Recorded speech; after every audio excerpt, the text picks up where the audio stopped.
ರಾಜೀವ್ ಗೌಡ ತಲೆಮರೆಸ್ಕೊಂಡಿದ್ದು ನಿಮ್ಮ ಎಲ್ರಿಗೂ ಕೂಡ ಗೊತ್ತಿರುವಂತದ್ದು 13 ದಿನಗಳ ಕಾಲ ಎಲ್ಲಿ ಉಳ್ಕೊಂಡಿದ್ದ ರಾಜೀವ್ ಗೌಡ ಗೆಡ್ಡಕ್ಕೆ ಬಿದ್ದಿದ್ದು ಹೇಗೆ ಗೊತ್ತಾ? ಮೈಕಲ್ ಜೊತೆ ರಾಜೀವ್ ಗೌಡ ಇದ್ದ ಬಗ್ಗೆ ಸಿಕ್ಕಿತ್ತು ಮಾಹಿತಿ. ಮೈಕಲ್ ಜೋಸೆಫ್ ರೇಗೋ ಹಿನ್ನೆಲೆ ಕೆದಕಿದಂತಹ ಪೊಲೀಸರು ಮೈಕಲ್ ಮಗ ಬಹಳ ವರ್ಷಗಳ ಹಿಂದೆಯೇ ಸಾವನ್ನಪ್ಪಿದ್ದಾನೆ. 2018ರಲ್ಲಿ USA ಯಿಂದ ಬಂದು ಆತ್ಮಹತ್ಯೆಯನ್ನ ಮಾಡಿಕೊಂಡಿದ್ದಂತಹ ಮೈಕಲ್ ಮಗ ಈ ಬಗ್ಗೆ ಚಿಕ್ಕಜಾಲ ಠಾಣೆಯಲ್ಲಿ ಪ್ರಕರಣ ಕೂಡ ದಾಖಲಾಗಿತ್ತು. ಮೈಕಲ್ ಸೋದರ ಸಂಬಂಧಿಗೆ ಕರೆ ಮಾಡಿದಂತಹ ಪೊಲೀಸರು ಮಗನ ಸಾವಿನ ಬಗ್ಗೆ ಮಾತಾಡಬೇಕು ಅಂತ ಹೇಳಿ ನಂಬರ್ ಅನ್ನ ಪಡೆದುಕೊಂಡಿದ್ದಾರೆ. ಹಳೆ ಕೇಸ್ ಬಗ್ಗೆ ವಿಚಾರಿಸೋ ನೆಪದಲ್ಲಿ ನಂಬರ್ ಅನ್ನ ಕಲೆಕ್ಟ್ ಮಾಡಿದ್ರು ಅಧಿಕಾರಿಗಳು.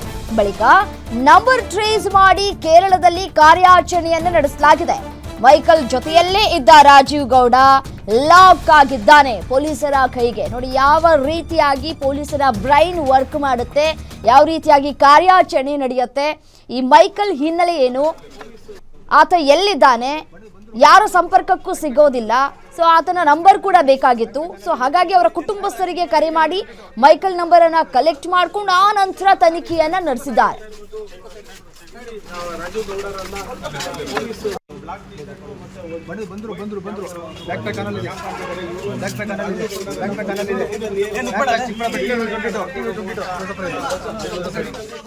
ಈ ರಾಜೀವ್ ಗೌಡ ಅಡಗಿ ಕೂತಿದ್ನಲ್ಲ ಫಾರ್ಮ್ ಹೌಸ್, ಅಲ್ಲಿಂದ ಪ್ರತ್ಯಕ್ಷ ವರದಿಯನ್ನ ಕೊಟ್ಟಿದ್ದಾರೆ ನಮ್ಮ ಪ್ರತಿನಿಧಿ. ನೋಡ್ತಾ ಹೋಗೋಣ. ಚಿಕ್ಕಬಳ್ಳಾಪುರದ ರಾಜೀವ್ ಗೌಡ ಪ್ರಕರಣಕ್ಕೆ ಸಂಬಂಧಿಸಿದಂತೆ ರಾಜೀವ್ ಗೌಡ ಕಣ್ಮರೆ ಆಗ್ತಿದ್ದಂತೆ ಆತ ಬಂದದ್ದು ನೇರವಾಗಿ ಮಂಗಳೂರಿಗೆ ಅಂತ ಹೇಳುವಂತಹ ಸುದ್ದಿಗಳು ಕೂಡ ಹರಿದಾಡ್ತಿತ್ತು. ಈಗ ಆತ ಉಳಿದಿರುವಂತಹ ಜಾಗ ಕೂಡ ಗೊತ್ತಾಗ್ತಿರುವಂತದ್ದು ನಾವು ದೃಶ್ಯದಲ್ಲಿ ಗಮನಿಸಬಹುದು. ಇದೇ ಜಾಗದಲ್ಲಿ ರಾಜೀವ್ ಗೌಡ 4 ದಿನಗಳ ಕಾಲ ಈ ಹೋಮ್ ಸ್ಟೇಯಲ್ಲಿ ಇದ್ದ ಅಂತ ಹೇಳುವಂತಹ ಮಾಹಿತಿಗಳು ಕೂಡ ಬರ್ತಾ ಇದೆ. ಇದು ಮಂಗಳೂರಿನ ಹೊರವಲಯದ ಪಚ್ಚನಾಡಿ ಪರಿಸರದಲ್ಲಿ ಈ ರೆಸಾರ್ಟ್ ಅಥವಾ ಹೋಮ್ ಸ್ಟೇ ಇರುವಂತದ್ದು. ಎಕೋ ಡಿಸೈನ್ ಅಂತ ಹೇಳುವಂತಹ ಹೋಮ್ ಸ್ಟೇ ಇಲ್ಲಿ ವುಡ್ ವರ್ಕ್ ಮಾಡುವಂತಹ ಒಂದು ಫ್ಯಾಕ್ಟರಿ ಕೂಡ ಇರುವಂತದ್ದು. ಈ ಫ್ಯಾಕ್ಟರಿಯಲ್ಲಿ ರಾಜೀವ್ ಗೌಡ ಹಿಂದೆ 4 ದಿನಗಳ ಕಾಲ ಇದ್ದ. ಈ ಬಳಿಕ ಇಲ್ಲಿಯ ಓನರ್ ಆದಂತಹ ಅವನ ಸಹಾಯದಿಂದ ನೇರವಾಗಿ ಆತನಿಗೆ ಆಶ್ರಯ ಕೂಡ ಕೊಟ್ಟಿರುವಂತದ್ದು ಮತ್ತು ನೇರವಾಗಿ ಕೇರಳಕ್ಕೆ ಕೂಡ ಹೋಗಿರುವಂತದ್ದು ಅಂತ ಹೇಳುವಂತಹ ಮಾಹಿತಿಗಳು ಚಿಕ್ಕಬಳ್ಳಾಪುರ ಪೊಲೀಸರು ಕಲೆ ಹಾಕಿರುವಂತದ್ದು. ಆ ಬಳಿಕ ಕೇರಳದಲ್ಲಿ ಆತನನ್ನು ಅರೆಸ್ಟ್ ಮಾಡಲಾಗಿದೆ.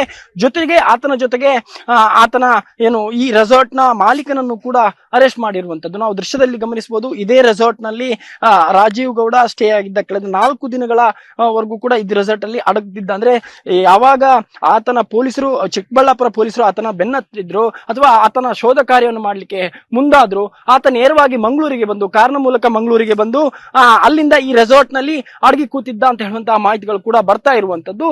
ಅಂದ್ರೆ ಈ ರೆಸಾರ್ಟ್ ಮುಖ್ಯವಾಗಿ ಮಂಗಳೂರು ಭಾಗದ ಹೃದಯ ಭಾಗದಲ್ಲಿ ಇಲ್ಲ, ಬದಲಾಗಿ ಮಂಗಳೂರಿನಿಂದ ಹೊರಭಾಗದಲ್ಲಿ ಅಂದ್ರೆ ಹೊರವಲಯದ ಪಚ್ಚನಾಡಿ ಎಂಬ ಪರಿಸರದಲ್ಲಿ ಇರುವಂತದ್ದು. ಅಂದ್ರೆ ಇಲ್ಲಿ ಜನವಸತಿ ಕೂಡ ಸ್ವಲ್ಪ ಮಟ್ಟಿಗೆ ಕಮ್ಮಿ ಇರುವಂತದ್ದು. ಈ ನಿಟ್ಟಿನಲ್ಲಿ 4 ದಿನಗಳ ಕಾಲ ಈ ರೆಸಾರ್ಟ್ ಅಲ್ಲಿ ಇದ್ದ ಅಂತ ಹೇಳುವಂತಹ ಮಾಹಿತಿಗಳು ಕೂಡ ಬರ್ತಿರುವಂತದ್ದು.